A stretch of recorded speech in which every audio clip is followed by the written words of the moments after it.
কোনো খাদ্যারই চলতে পারে না।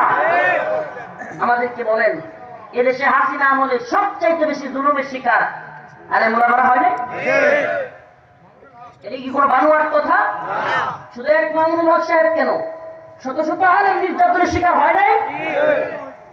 শেখুল হাদিসের সন্তান আল্লামা মামুনুল হক লাঞ্ছিত হয়েছেন, কত আলেমরা লাঞ্ছিত হয়েছেন, এমনকি দেশবরণ্য আলেম আল্লামা সাইদুর রাহিমাহুল্লাহকে কারাগার থেকে আমরা যতটুকু জানি হত্যা করে ঢাকায় জানাজাটা পর্যন্ত করতে দেয়নি। এদেশের শত শত আলেমদেরকে রিমান্ডের নামে নির্যাতন করে নাই? আমাদেরকে কি পরিমাণ নির্যাতন করা হয়েছে।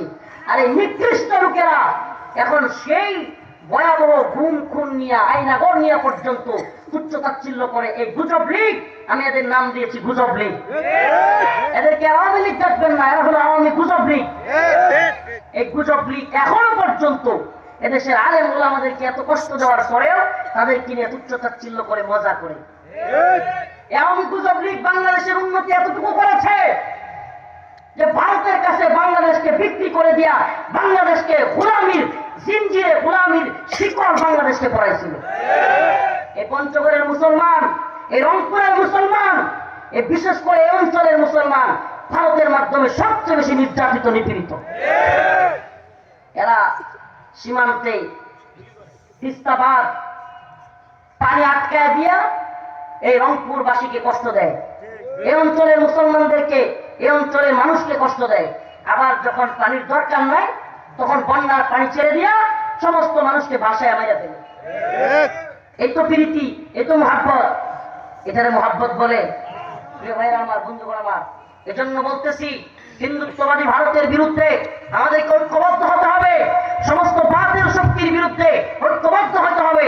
আমরা আল্লাহর সাথে নাফরমানি করব, বলেন নাফরমানি করব। আমরা এক আল্লাহর গোলামি করি, ভারতের গোলামি করি না। ভারত আমাদেরকে হুমকি ধমকি দিলে ভয় পান? বলেন ভয় পান? আপনাদের এলাকার সন্তান, পঞ্চগড়ের সন্তান সার্জিস আলম, মাশাআল্লাহ, এই তরুণ প্রজন্ম যারা কিনা এই স্বৈরাচারের বিরুদ্ধে, জালেমের বিরুদ্ধে রুখে দাঁড়িয়েছে, আমরা সেই সমস্ত তরুণদেরকে বলবো যে নতুন করে বাংলাদেশে কেউ যেন হাসিনার মতো জালেমে পরিণত হতে না পারে।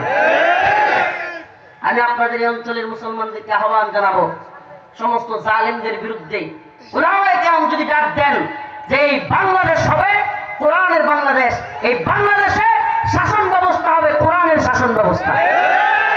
কোন তন্ত্রমন্ত্র দিয়ে নয়, কোন তন্ত্রমন্ত্র, গণতন্ত্র, সমাজতন্ত্র, সেকুলারিজম, কোন ধরনের ইসলাম দিয়া, মতবাদ দিয়া রাষ্ট্র চলবে না। বাংলাদেশ মুসলমানদের দেশ, এ দেশ চলবে একমাত্র ইসলাম, কোরআন, সুন্নাহ দিয়া, ইসলামী শরিয়া দিয়া। রাজি আছেন তো ইনশাআল্লাহ? রাজি আছেন তো ইনশাআল্লাহ? আপনাদেরকে আখির পয়গাম দিয়ে যায়।